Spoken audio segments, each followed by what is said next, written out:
Hello everyone. चलो एक और क्वेश्चन हम प्रैक्टिकल क्वेश्चंस का करेंगे आपके। क्वेश्चन नंबर 2 देखना क्या कहता है। Question number 2, following is the summarised balance sheet of Bam limited as on 31 March 11।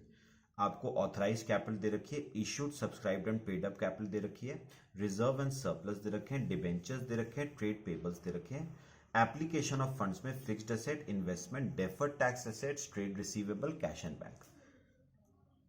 In AGM held on 20th June, company passed the following resolution to split equity shares of 10 each into 5 equity shares of rupees 2 each from 1st July, to redeem 8% preference shares at a premium of 5%, to redeem 9% debentures by making offer to debenture holders to convert their holding into equity shares at rupees 10 per share, or to accept cash on redemption, to issue fully paid bonus shares in the ratio of 1 equity share for every 3 shares held on record date. On 10 July, investments were sold for 5,55,000 and preference shares were redeemed. 40% of debenture holders exercised their options to accept cash and their claims were settled on 1st August. Company fixed 5th September as record date and bonus was concluded on 12th September. You are requested to journalize the above transactions. चलो heading लिखेंगे journal entries. ध्यान से समझना है, important question है और ना थोड़ा सीक्वेंस में जरा थोड़ा सा चलना। आओ जरा पहले फर्स्ट पॉइंट, सीक्वेंस में थोड़ा सा चलना। उसने कहा है to split equity share of ₹10 each into 5 equity shares of ₹2 each. मेरी बात सुनना, ऊपर पढ़ो ऊपर और मुझे बताओ issued subscribed and paid up capital में कितने इक्विटी शेयर्स स्टैंड कर रहे हैं। 30,000 इक्विटी शेयर स्टैंड कर रहे हैं ऑफ ₹10 ईच। पता है अब उन्होंने क्या करा? उन्होंने क्या करा, एक शेयर था 10 रुपए का, उन्होंने क्या करा 10 रुपए के एक शेयर को कन्वर्ट कर दिया इंटू 5 शेयर्स ऑफ ₹2 ईच। मतलब ना एक शेयर के 5 हिस्से कर दिए। एक शेयर जो 10 रुपए का था उसको उसके हिस्से 5 हिस्से कर दिए 2-2 रुपए के। ठीक है, तो एक शेयर 10 रुपए का था उसको कन्वर्ट कर दिया इंटू 5 शेयर्स ऑफ ₹2 ईच। अच्छा, अब हमें ना इसके कन्वर्जन की एक एंट्री बनानी पड़ेगी। ठीक है, क्या एंट्री बनेगी मेरी बात सुनना। मेरे को बताओ करंटली आपकी बैलेंस शीट में एक शेयर कितने का स्टैंड कर रहा है? 10 रुपए का। ठीक है, तो 10 रुपए का जो शेयर था वो तो हो गया अब खत्म। 10 रुपए वाला शेयर तो हो गया खत्म और 10 रुपए वाले शेयर की जगह कौन सा शेयर आ गया? 2 रुपए वाला शेयर आ गया। अब सुनो, कौन सा शेयर खत्म हुआ है? 10 रुपए वाला शेयर खत्म हुआ है। तो 10 रुपए वाले शेयर को खत्म करने के लिए मैंने कर दिया उसको डेबिट। तो इक्विटी शेयर कैपिटल ₹10 डेबिट। 10 रुपए वाला शेयर खत्म हो गया और इसकी जगह कौन सा शेयर आ गया? 2 रुपए वाला शेयर आ गया। बात समझ आई?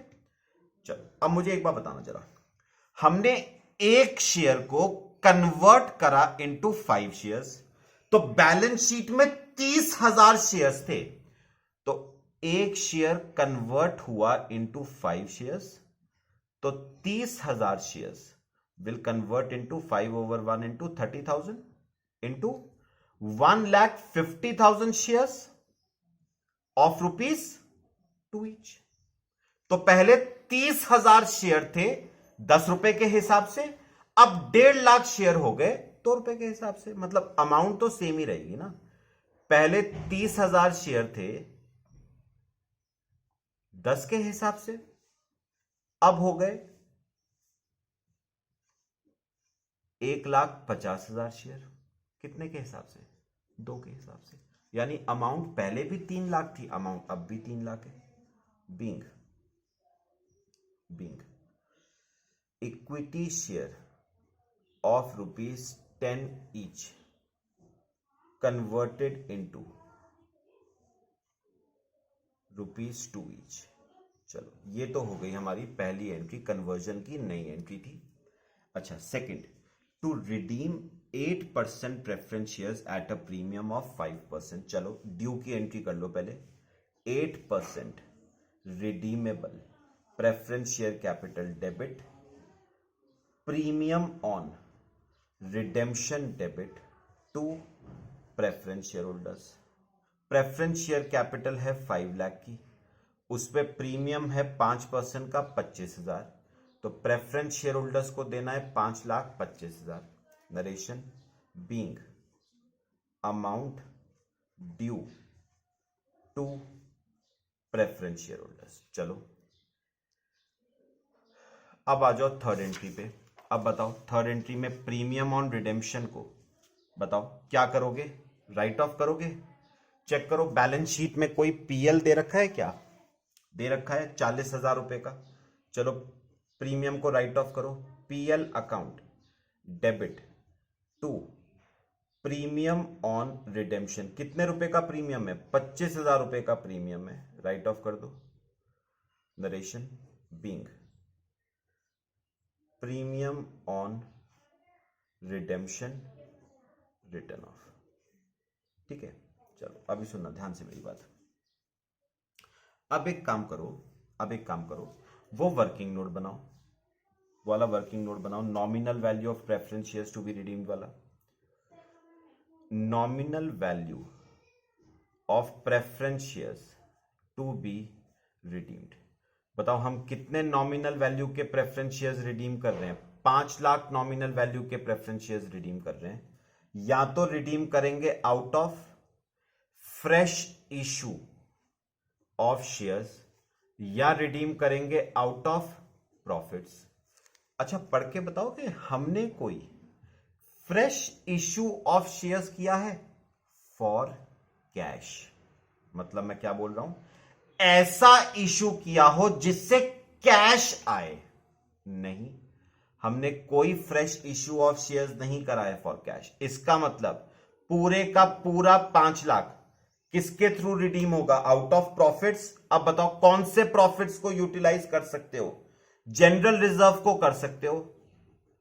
तो बताओ आपको सेक्शन 55 क्या कहता है? जनरल रिजर्व में से आपको कैपिटल रिडेम्पशन रिजर्व में कितना ट्रांसफर करना पड़ेगा?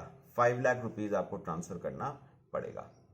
Narration being preference shares redeemed out of profits. चलो अब एक काम करूं, पे ऑफ कर दूं प्रेफरेंस शेयर होल्डर्स को। तो preference share holders debit to bank, कितना देना था? 5,25,000 रुपए। लो हो गया 5,25,000। Being preference share holders paid off, being preference share holders paid off. ठीक है, चलो तो प्रेफरेंस शेयर्स के रिडेम्पशन का पूरा ट्रीटमेंट हो गया। अभी कुछ नए पॉइंट्स और करेंगे, ध्यान से देखनी है मेरी बात सबने। कितने एंट्रीज हो गई हमारी? 5। चलो 6th, ध्यान से जरा 6th। अब आओ थर्ड पॉइंट पे, to redeem 9% debentures by making offer to debenture holders to convert their holdings into equity shares at ₹10 per share or to accept cash on redemption। पता है क्या, हमने जो बैलेंस शीट में देखो 9% डिबेंचर स्टैंड कर रहे हैं ना, 2.5 लाख रुपए के, इनको हमने एक ऑफर दिया। क्या दिया? एक ऑफर। क्या? या तो तुम अपने अमाउंट के बदले हमसे इक्विटी शेयर्स ले लो, या तुम अपने अमाउंट के बदले हमसे कैश ले लो। तो या तो इक्विटी शेयर्स ले लो या क्या ले लो? कैश। अब पढ़ो लास्ट की 2 लाइनें इसी पेज पे। 40% of the debenture holders exercise their options to accept cash. इसका मतलब जितना डिबेंचर्स को देना था उसमें से 40% तो हमने क्या दिया? Cash. And there claims was settled on 1 अगस्त। इसका मतलब एक बात क्लियर हुई मुझे, 40% को तो कैश दिया, तो बचे कितने 60%, उन्हें क्या दिए होंगे इक्विटी शेयर्स। अभी सुनना सुनना काम की बात, एक बात नोटिस करो, ये लास्ट की 2 लाइनें पढ़ के आपने उनको पेमेंट कौन सी डेट को करी है, 1 अगस्त 2011 को करी है, और ऊपर पढ़ो ये बैलेंस शीट कब की है, 31 मार्च 11 की। तो मुझे बताओ कितने महीने बाद पेमेंट करी है, अप्रैल मई जून जुलाई, 4 महीने बाद पेमेंट करी है। तो याद रखना आपको उन्हें 2.5 लाख रुपए के अलावा 4 महीने का इंटरेस्ट भी देना पड़ेगा। निकाल के बताओ, 2.5 लाख पे 9%, 4 महीने का 7,500 रुपए का इंटरेस्ट भी देना पड़ेगा। इसका मतलब आपको टोटल पैसा डिबेंचर होल्डर्स को कितना देना है,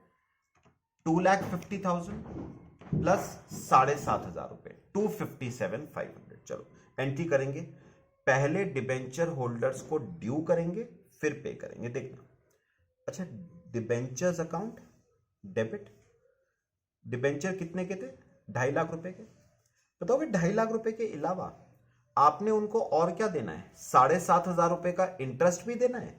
इंटरेस्ट एक्सपेंस से डेबिट होगा, इंटरेस्ट ऑन डिबेंचर डेबिट 7,500 रुपए टू डिबेंचर होल्डर्स कितना देना है, 257,500। Narration being amount due to debenture holders. चलो अगला पॉइंट, जी पॉइंट। अब डिबेंचर होल्डर्स को पेमेंट करते हैं, डिबेंचर होल्डर्स डेबिट 257,500। बताओ पहले आपने इनको क्या दिया, कैश। एक काम करो कैलकुलेटर्स पे जरा सब कैलकुलेट करना, मुझे बताओ 257,500 में से 40% ने तो एक्सेप्ट कर लिया कैश, यानी मेरे को बताओ, सुनो 2.5 लाख रुपए के डिबेंचर्स थे, ध्यान से जरा 2.5 लाख रुपए के डिबेंचर्स थे, 2.5 लाख का 40% पहले बताओ कितना हुआ, 1 लाख रुपए का तो सीधा सीधा कैश हो गया। अभी इंटरेस्ट को मत देखना, पहले प्रिंसिपल अमाउंट की बात करो। 2.5 लाख रुपए का 40% तो कैश, 1 लाख रुपए तो हो गया कैश, यहां पर लिखो 1 लाख रुपए तो ये हो गया कैश। अब मुझे एक बात और बताओ, ये जो इंटरेस्ट है 7,500 रुपए का, भाई इंटरेस्ट थोड़ी ना आप इक्विटी शेयर्स के फॉर्म में दे दोगे, इंटरेस्ट तो आपको किस फॉर्म में देना पड़ेगा, इंटरेस्ट तो आपको कैश के फॉर्म में ही देना पड़ेगा। यानी 1 लाख रुपए तो कैश आया प्रिंसिपल अमाउंट का, प्लस 7,500 का जो इंटरेस्ट है वो तो कैश में ही आएगा ना, तो 1,07,500 रुपए का कैश हो गया। अब मुझे बताओ 257,500 में से 1,07,500 का कैश, तो बचा 1.5 लाख रुपए। 1.5 लाख रुपए के क्या देंगे, इक्विटी शेयर्स। पढ़ना जरा क्वेश्चन, थर्ड पॉइंट ध्यान से, बचे हुए 1.5 लाख के क्या दे रहे हैं, इक्विटी शेयर्स। थर्ड पॉइंट पढ़ो, ऑफ ₹10 ईच। अब यहां पर एक बात और नोटिस करो, हमने तो 10 रुपए के शेयर को रिड्यूस करके कितने का कर दिया था, 2 रुपए का। यानी इस वक्त शेयर आपके पास कितने रुपए का है, 2 रुपए का शेयर है। 2 रुपए का शेयर 10 रुपए का इश्यू हो रहा है, इसका मतलब 8 रुपए के प्रीमियम पे इश्यू हो रहा है। तो एंट्री करोगे 2 equity share capital 2 securities premium. एक वर्किंग नोट जरा बनाना, बताओगे आपने 2.5 लाख के डिबेंचर्स थे, उसमें से 40% तो कैश दे दिया, बचा 1.5 लाख रुपए। वो किस फॉर्म में दे रहे हो, इक्विटी शेयर्स के फॉर्म में, और एक शेयर 10 रुपए का। यानी नंबर ऑफ शेयर्स कितने आ जाते हैं, नंबर ऑफ शेयर्स 15,000 आ जाएंगे at the rate of ₹10 each. तो 15,000 शेयर और एक शेयर की फेस वैल्यू क्या हो गई है, 2 रुपए, तो 30,000 तो चला गया कैपिटल में। 15,000 शेयर इंटू एक शेयर पे प्रीमियम 8 रुपए का, तो 1,20,000 आ गया सिक्योरिटीज प्रीमियम में। नरेशन लिखना, being debenture holders paid off, being debenture holders paid off. ठीक है, तो ये आपके डिबेंचर होल्डर्स को पे ऑफ करने की एंट्री हो गई। फिर अगला, अब देखो कौन सा पॉइंट हमारे रह गए, अभी फोर्थ पॉइंट छोड़ दो, पहले नीचे आओ। On 10th July investments were sold for 555, पढ़ना, इन्वेस्टमेंट्स बैलेंस शीट में 490 की थी, 490 की इन्वेस्टमेंट्स 555 की बेची। इन्वेस्टमेंट्स बेचोगे तो कैश का inflow, bank debit 555 to investments 490। अच्छा, 490 की इन्वेस्टमेंट्स 555 की बेची तो प्रॉफिट हो गया ना 65,000 का, बीइंग इन्वेस्टमेंट्स सोल्ड। चलो, अच्छा अब रह गया मेरे ख्याल से जो पॉइंट हमारा रह गया वो है फोर्थ वाला, बोनस का। पढ़ना, to issue fully paid bonus shares in the ratio of 1 equity share for every 3 held on record date. चलो जरा एक काम करो, वर्किंग नोट बनाओ, फिर से बोनस शेयर्स निकालते हैं। बोनस शेयर्स पढ़ना, रेशियो क्या है बोनस शेयर्स का, 1 equity share for every 3 shares held, मतलब जिसके पास 3 शेयर हैं उसको मिलेगा एक बोनस शेयर। ठीक है, अच्छा अब मेरी बात जरा सुनना, ध्यान से जरा मेरी बात समझनी है जो मैं कहूंगा। उसने कहा है for 3 shares held on record date, और नीचे अगर आप पढ़ोगे ना तो कंपनी ने 5 सितंबर को फिक्स किया है एज इट्स रिकॉर्ड डेट। तो याद रखना, जो शेयर्स, जिसके पास शेयर्स 5 सितंबर तक थे ना, उन सब को क्या दिए जाएंगे, बोनस शेयर्स। चलो मुझे अब यह बताना कौन कौन से शेयर्स 5 सितंबर तक थे। 5 सितंबर, अच्छा मुझे पहले बताओ, बैलेंस शीट में 30,000 शेयर थे, उसका तो अगर आपको याद हो तो एक शेयर 5 शेयर्स में कन्वर्ट हो गया था, तो 30,000 शेयर 1.5 लाख शेयर्स में कन्वर्ट हो गए थे, तो 1.5 लाख शेयर्स तो हो गए वो। अच्छा, इसके अलावा आपने डिबेंचर होल्डर्स को भी शेयर्स इश्यू करे थे, पढ़ना कौन सी डेट को, 1 अगस्त को, मतलब 5 सितंबर से पहले इश्यू करे हैं। कितने शेयर्स डिबेंचर होल्डर्स को इश्यू करे थे, 15,000 शेयर। तो इसका मतलब हमारे पास टोटल 1,65,000 शेयर्स आ गए। तो 1 डिवाइड बाय 3 इंटू 1,65,000, तो जिसके पास 3 शेयर है उसे एक बोनस शेयर, तो जिसके पास 1,65,000 है 55,000 bonus shares at the rate of rupees. याद रखना, अब एक शेयर कितने का है, 2 रुपए का, तो 1,10,000 रुपए का बोनस। अच्छा, बोनस के लिए आप किस किस को यूटिलाइज कर सकते हो, बैलेंस शीट में देखो सिक्योरिटीज प्रीमियम स्टैंड कर रहा है, सिक्योरिटीज प्रीमियम में से बोनस दे सकते हो। अच्छा, चाहो तो कैपिटल रिडेम्पशन रिजर्व में से भी बोनस दे सकते हो। चलो हम सीआरआर में से दे देते हैं। एंट्री क्या बनवाई थी मैंने, CRR debit to bonus to share holders, कितने रुपए का बोनस, 1,10,000 का। Narration being bonus shares due, और अब इश्यू कर दो bonus to share holders debit to equity share capital, 1,10,000 रुपए का bonus. Being bonus shares issued, being bonus shares issued. ठीक है, चलो एक बार चेक करो कोई पॉइंट हमारा रह गया, नजर डाल लो, पूरे क्वेश्चन पे एक नजर डालो, कोई पॉइंट रह गया हो।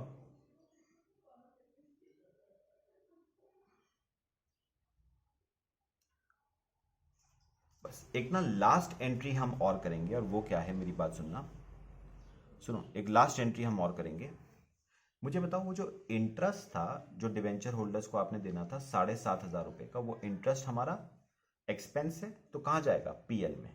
तो एक लास्ट एंट्री बनाओगे, PL debit to interest on debentures, कितने रुपए का, 7,500 रुपए का इंटरेस्ट था। ठीक है, नरेशन लिखो, बीइंग